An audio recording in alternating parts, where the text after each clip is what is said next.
함께 나눈 하나님의 말씀, 신약성경 요한복음 6장 51절에서 59절까지의 말씀 함께 보겠습니다.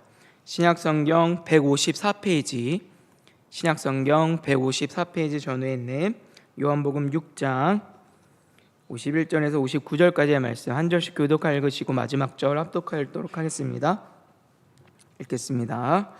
나는 하늘에서 내려온 살아있는 떡이니 사람이 이 떡을 먹으면 영생하리라. 내가 줄 떡은 곧 세상의 생명을 위한 내 살이니라 하시니라. 그러므로 유대인들이 서로 다투어 이르되 이 사람이 어찌 능히 자기 살을 우리에게 주어 먹게 하겠느냐. 예수께서 이르시되 내가 진실로 진실로 너에게 이르노니 인자의 살을 먹지 아니하고 인자의 피를 마시지 아니하면 너희 속에 생명이 없느니라. 내 살을 먹고 내 피를 마시는 자는 영생을 가졌고 마지막 날에 내가 그를 다시 살리리니 내 살은 참된 양식이요 내 피는 참된 음료로다. 내 살을 먹고 내 피를 마시는 자는 내 안에 거하고 나도 그의 안에 거하나니 살아계신 아버지께서 나를 보내심에 내가 아버지로 말미암아 사는 것 같이 나를 먹는 그 사람도 나로 말미암아 살리라. 이것은 하늘에서 내려온 떡이니 조상들이 먹고도 죽은 그것과 같지 아니하여 이 떡을 먹는 자는 영원히 살리라. 함께 했습니다. 이 말씀은 예수께서 가버나움 회당에서 가르치실 때에 하셨느니라. 아멘.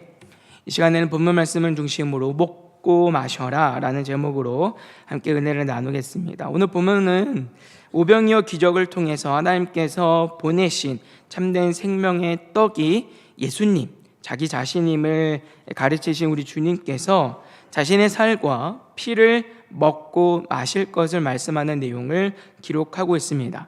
먼저 우리 주님께서는 자신의 하나님이 보내신 영생을 위한 생명의 떡이다 라고 하는 사실을 다시 한번 선언하시는데 51절이에요.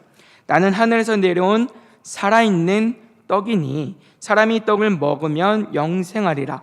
내가 줄 떡은 곧 세상의 생명을 위한 내 살이니라 하시니라. 아멘. 하늘에서 내려왔다라고 하는 말은 무엇입니까? 하나님께 보내심을 받아 오셨다라고 하는 말이죠.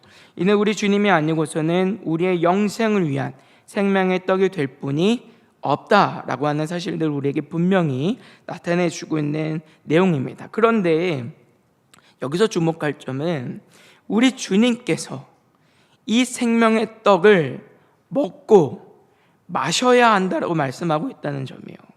53절입니다. 예수께서 이르시되 내가 진실로 진실로 너에게 이르노니 인자의 살을 먹지 아니하고 인자의 피를 마시지 아니하면 너희 속에 생명이 없느니라. 아멘. 예수님의 자기가 생명의 떡이다, 이걸 아는 것도 물론 매우 중요하지만 아는 것으로 그쳐서는 안 된다라고 하는 것이죠. 그것을 우리가 받아 먹어야 하는 것이고 받아 마셔야 한다라고 주님은 말씀하고 계세요. 특별히 여기서 진실로 진실로라고 우리 주님 말씀하시는데 이러한 표현은 무엇입니까? 성경에서 진실로 진실로 이 단어가 2번 반복이 된다라고 하는 것은 주님이 말씀하시는 이 말씀은 진리다 라는 것을 우리에게 말씀하고 있는 거예요. 다시 말하자면 우리가 예수님의 살과 피를 먹고 마시는 일은 절대적으로 우리에게 필요한 일이고 반드시 있어야 하는 일이다라는 점이죠. 그럼 우리는 여기서 한 가지 생각을 해봐야 돼요. 왜 예수님은 자신의 생명의 떡이라 말씀하시면서 살과 피를 먹고 마시라고 우리에게 말씀하고 계시는가? 도대체 이것이 무슨 의미인가에 대해서 우리는 생각해 보아야 합니다. 우리는 대부분 이 말씀을 들을 때 거부감 없이 받아들일 것이라고 저는 생각을 합니다. 왜냐하면 우리는 이 말씀을 들을 때 자연스럽게 성찬을 떠올리기 때문이에요. 우리는 이미 주님의 몸과 살과 피를 먹고 마시는 일이 익숙한 사람들입니다.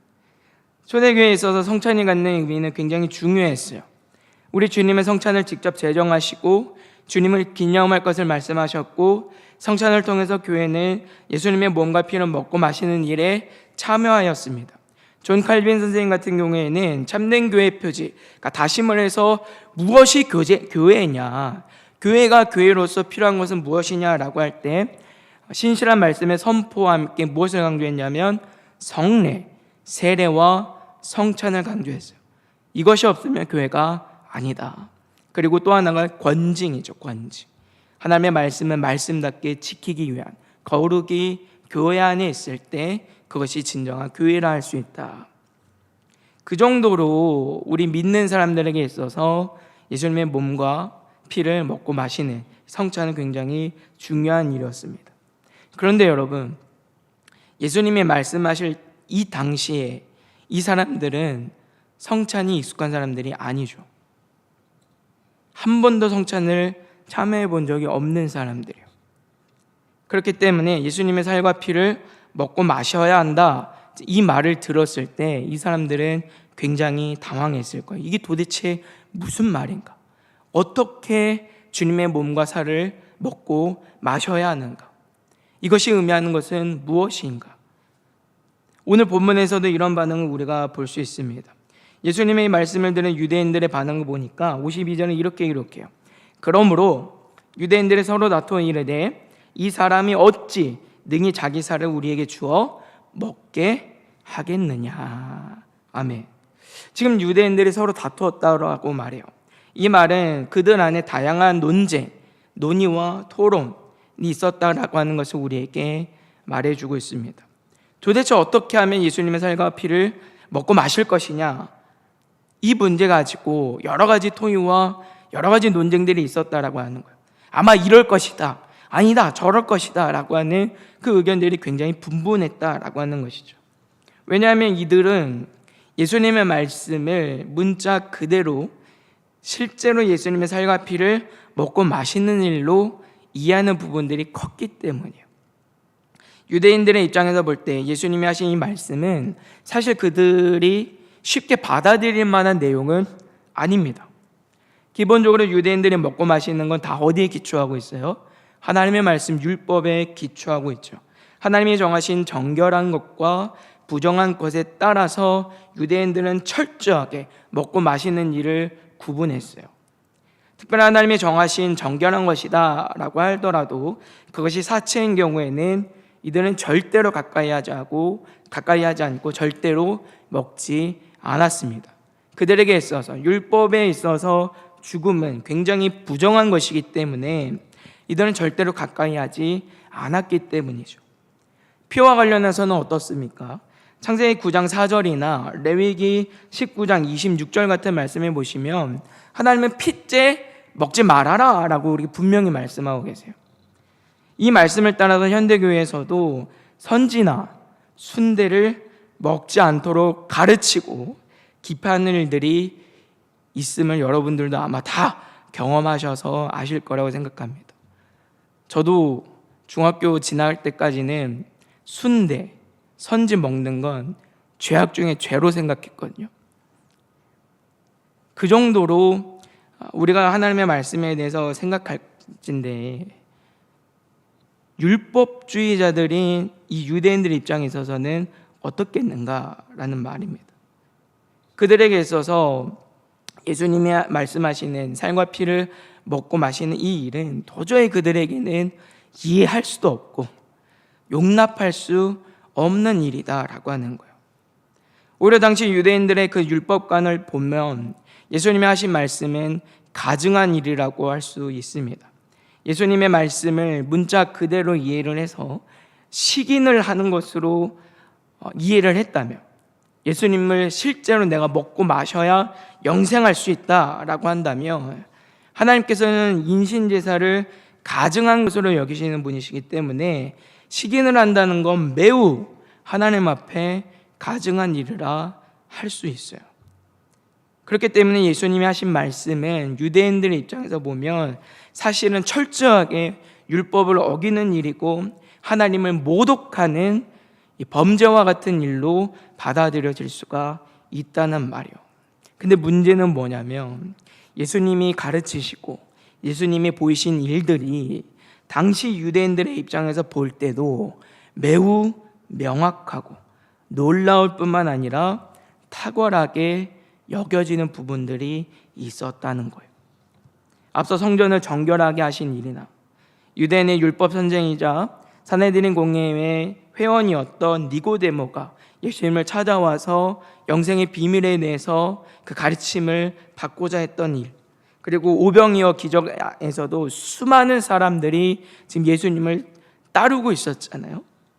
이런 부분들만 보더라도 예수님이 행하신 그 일들, 모든 가르침들, 그것들이 유대 종교 지도자들 입장에서 볼 때도 탁월하고 놀라운 부분들이 있었기 때문에 예수님의 말씀을 그냥 무시할 수가 없었다라고 하는 거예요. 그러니까 이들 안에 도대체 예수님의 몸과 그 살과 그 피는 먹고 마시는 일이 무슨 일이냐, 어떻게 이 일들을 할 수 있을 것이냐라고 하는 논쟁이 있게 되었단 말이에요.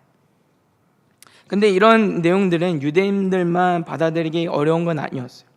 초대교회 당시 유대인뿐만 아니라 헬라인이나 이방인들 중에서도 이 부분들을 굉장히 오해하고 받아들이기 어려워하는 부분들이 있었습니다. 그래서 초대교회 당시에 그리스도인들을 보면서 성만찬에서 주님의 몸과 피를 먹고 마시는 일들을 실제로 시기는 하는 것처럼 이제 오해를 해서 마치 그리스도인들을 둘도 없는 야만인처럼 여기는 그런 흔적들을 우리가 이제 역사라던가 또는 성경 기록 안에서도 이제 그 흔적들을 찾아볼 수가 있습니다. 그만큼 예수님이 지금 하고 계시는 말씀은 우리는 너무나 당연하게, 너무나 자연스럽게, 너무나 거부감 없이 받아들이고 있지만, 그래서 이것이 은혜이지만 사실 이 부분은 우리의 인지를 초월해 있는 내용인 것이죠. 도저히 다 설명할 수도 없고 이해할 수도 없고 받아들일 수 없는 그 어려운 내용이었다라고 하는 거예요. 그래서 예수님이 하신 말씀에 대한 또 다른 반응을 어떻게 나타내는가 보니까 요한복음 6장 60절에 이렇게 기록하죠. 제자 중 여럿이 듣고 말하되 이 말씀은 어렵도다. 누가 들을 수 있느냐 한데. 아멘. 여기 제자들은 12사도들을 포함해서 예수님을 따르던 수많은 사람들을 말합니다. 그런데 이들의 반응이 뭐라고 말해요? 예수님이 하신 그 말씀이 어렵다라고 말하죠. 근데 여기서 어렵다로 번역이 된 의미를 찾아보니까 그냥 이해하기가 어렵다, 논리적으로 설명하기가 어렵다, 이런 의미가 아니라 이것을 들었을 때 듣는 이의 기분이 상하거나 좋지 않게 되거나 또는 역반응을 일으킨다라고 하는 그런 의미를 가진 단어가 사용이 되었어요. 그러니까 예수님께서 이 말씀을 하실 때 그걸 기쁘게 듣는 게 아니라 오히려 그 말씀에 대해서 혐오감을 갖고 적대감을 갖고 어떤 반감이 일어나는 그런 내용들이었다라고 하는 거예요. 그러니까 도저히 받아들일 수가 없는 가르침이었다라고 성경은 말씀하고 있어요. 이들도 예수님이 하신 말씀을 이해하지 못하고 있는 겁니다. 그냥 문자 그대로 시기는 하는 것으로 이해는 하지만 그 외에 다른 그 의미들에 대해서는 도저히 생각하지 못하고 있는 상황인 거예요. 우리 주님께서는 이 말씀을 듣고 오해하고 있는 이들의 무지와 이들의 연약함을 잘 아셨습니다. 그래서 누가 먼저 주님의 살과 피를 먹고 마시는 일이 도대체 무엇입니까? 어떻게 하면 됩니까? 라고 묻기 전에 그 의미에 대해서 우리 주님이 먼저 친절하게 설명을 해주세요. 이 일은 예수 그리스도를 믿는 믿음 안에서 예수님이 우리 안에 거하시고 우리가 주님 안에 거하는 친밀한 관계, 연합, 사귐에 대한 이름을 우리 주님이 말씀합니다. 56절입니다. 내 살을 먹고 내 피를 마시는 자는 내 안에 거하고 나도 그의 안에 거하나니. 아멘. 우리 주님께서 주님의 살을 먹고 마시는 그 결과로 무엇을 말해요? 거한다 말하시죠. 주님과 깊은 연합과 사귐이 있을 것을 우리에게 말씀하고 있는 거예요. 여기서 거하다라고 하는 말은 요한복음 전체에 있어서 굉장히 중요한 개념입니다. 이는 내면의 지속적이고 인격적인 교제가 활발하게 있게 될 것을 우리에게 가르쳐주는 말씀이에요. 주님과의 상호 거주의 관계가 일어난다라는 말이죠. 이 일이 우리에게서 매우 놀라운 신비인 이유는 무엇입니까? 주님이 우리 안에, 우리가 주님 안에 거하게 되면 결국 우리가 어디에 거하게 되는 거예요? 성부와 성자와 성령, 삼일체 하나님의 그 놀랍고 신비한 연합과 사귐 가운데 우리가 있게 되기 때문입니다.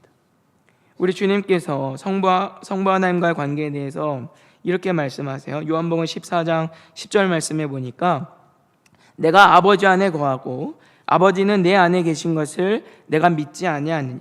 내가 너에게 이르는 말은 스스로 하는 것이 아니라 아버지께서 내 안에 계셔서 그의 일을 하시는 것이라 말씀하세요.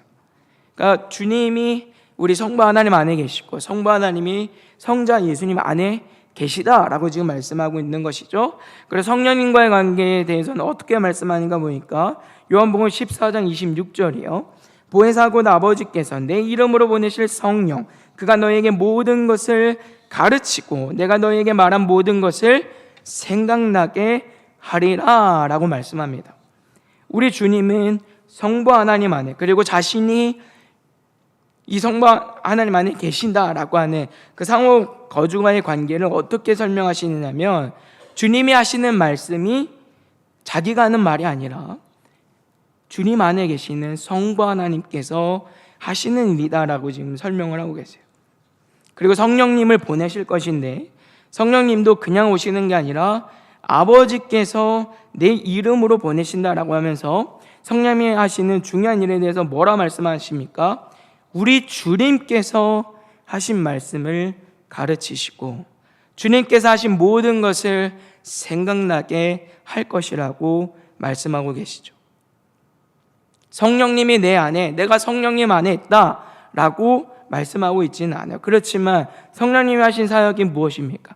마치 우리 주님께서 하나님 안에 거하시고 성부 하나님께서 성자 안에 거하셔서 예수님을 통하여 성부 하나님께서 일하시는 것처럼 우리 주님께서 성령님을 통하여 일하신다라고 말씀하시면서 결국에 성령 하나님이 우리 주님 안에, 주님이 성령 하나님 안에 계시다라고 하는 것을 가르쳐주고 있어요.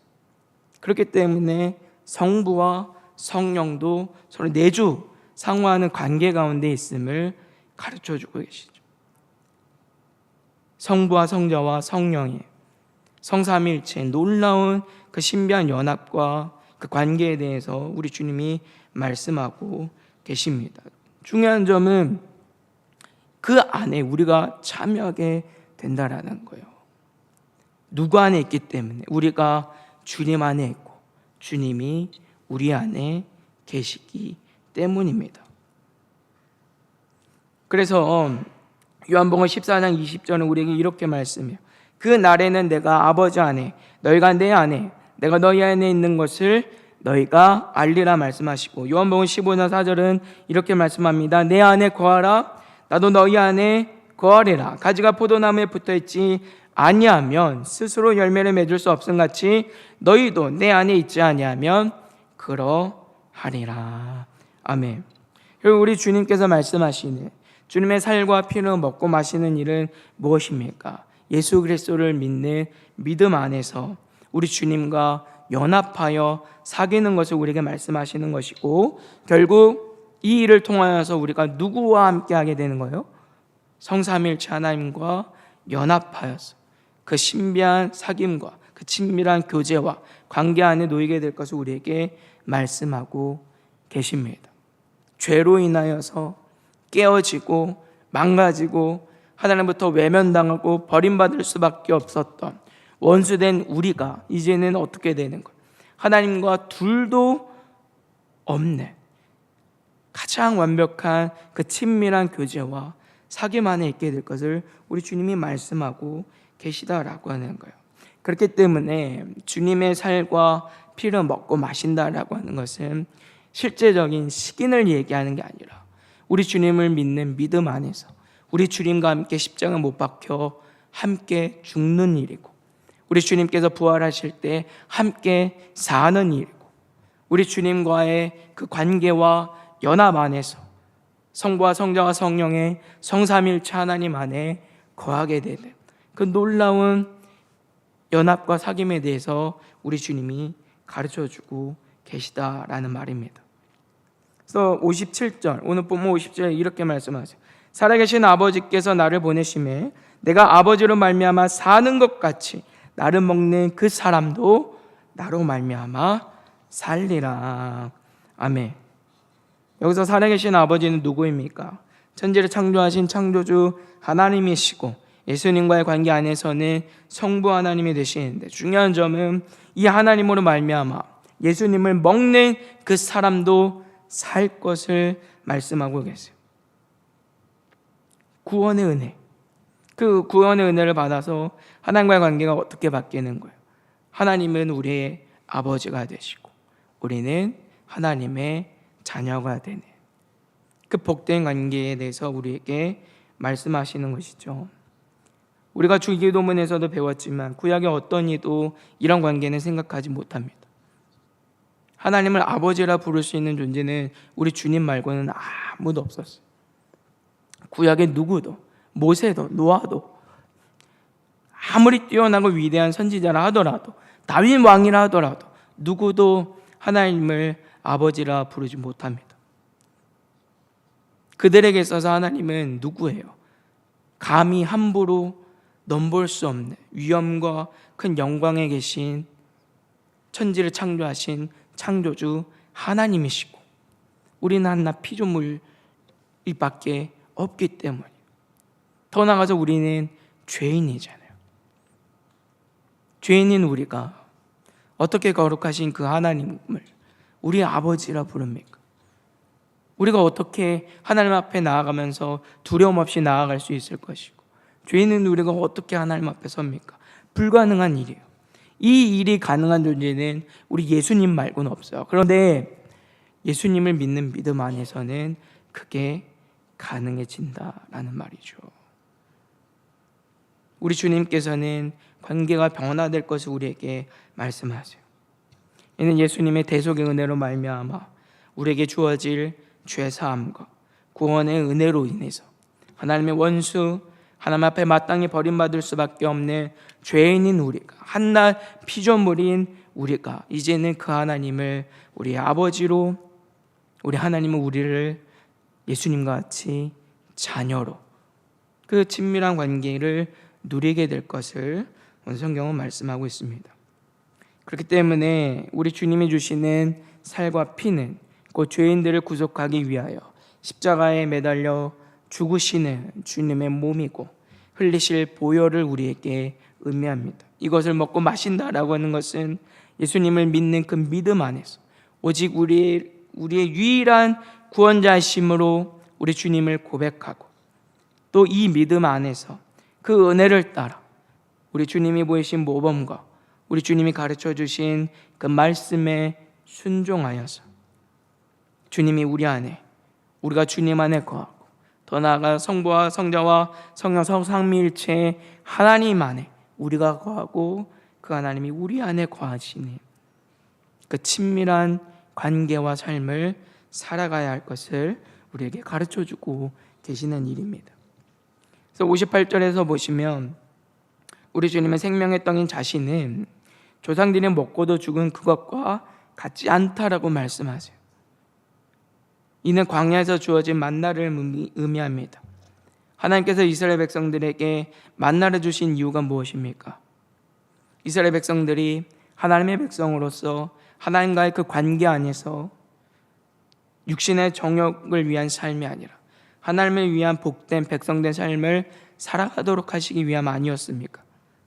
하나님께서 매일 만나를 주셔서 이스라엘 백성들이 그것을 먹고 그것이 그들의 살과 피가 되게 하셨고, 또 이를 통하여 이스라엘 백성들은 광야에서라도 하나님께서 그들을 먹이시고 입히시고 도우시고 인도하시는 하나님의 심을 알고 그 은혜에 감사하여서 이 땅의 세상적 정력이 아니라 그 만나를 주신 하나님께 백성의 삶을 살아가도록 우리 주님이 만나를 주신 거예요.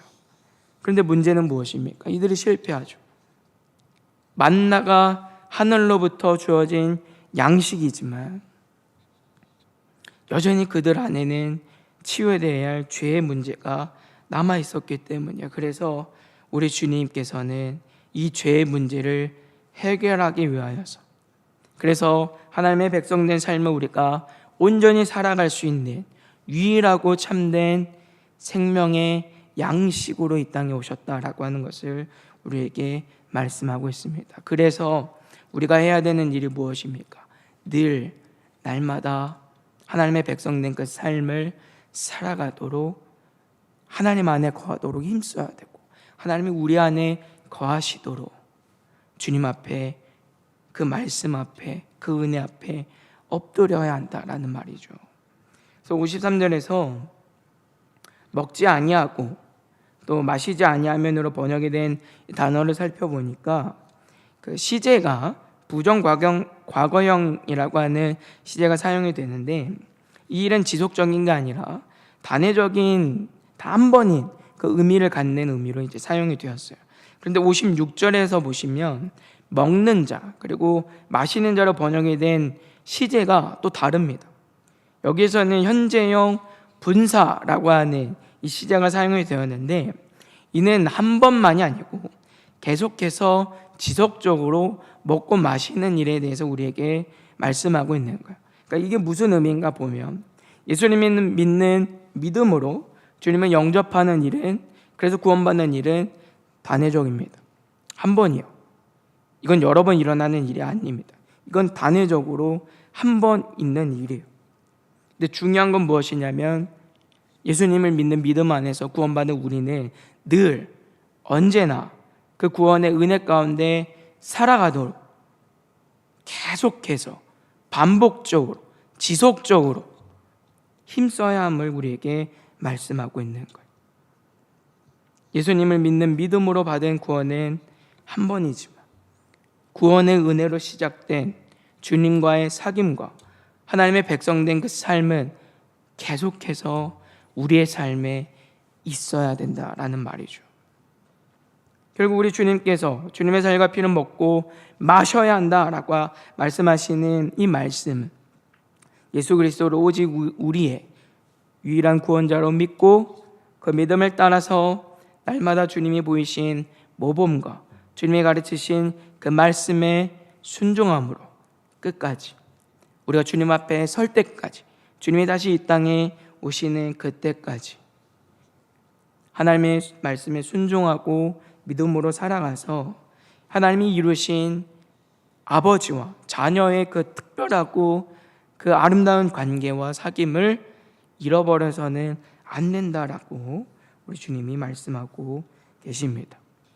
사랑하는 성도 여러분, 이 말씀의 의미를 잘 기억해서 주님의 뜻대로 주님의 말씀에만 순종하며 살아갈 수 있는 여러분들 되시기를 주님의 이름으로 부탁을 드립니다. 무엇보다 우리가 하나님의 백성된 삶을 살아가는 일은 한 번으로 끝나는 게 아니에요. 오늘 나 예배 잘했다 이러고 끝이 아니라고요. 내가 하나님의 백성으로 하나님을 예배했으면 어떻게 해야 됩니까? 그 은혜가 우리의 삶에서 계속해서 나타나야죠. 교회 안에서만 그리스도인으로 살아갈 것이 아니라 우리의 가정과 직장과 일터와 삶의 자리에서, 그 자리에서도 우리는 그리스도인으로 살아가야 돼요. 하다가 마는 것이 아니라 언제까지 해야 됩니까? 우리 주님이 오시는 그날까지, 우리가 주님 앞에 서는 그날까지 우리는 주님이 주신 이 구원의 은혜를 간직하고 붙들고 이 믿음을 지켜서 끝까지 말씀에 순종하고 하나님의 백성된 삶을 살아가는 거룩한 주의 자녀 백성들로 살아가야 한다라고 오늘 성경 우리에게 말씀하고 있습니다. 하늘에 참된 생명의 양식을 먹고 마신 자로서 이 복된 삶을 온전히 살아갈 수 있는 저 여러분들 다 될 수 있기를 주님의 이름으로 부탁을 드립니다.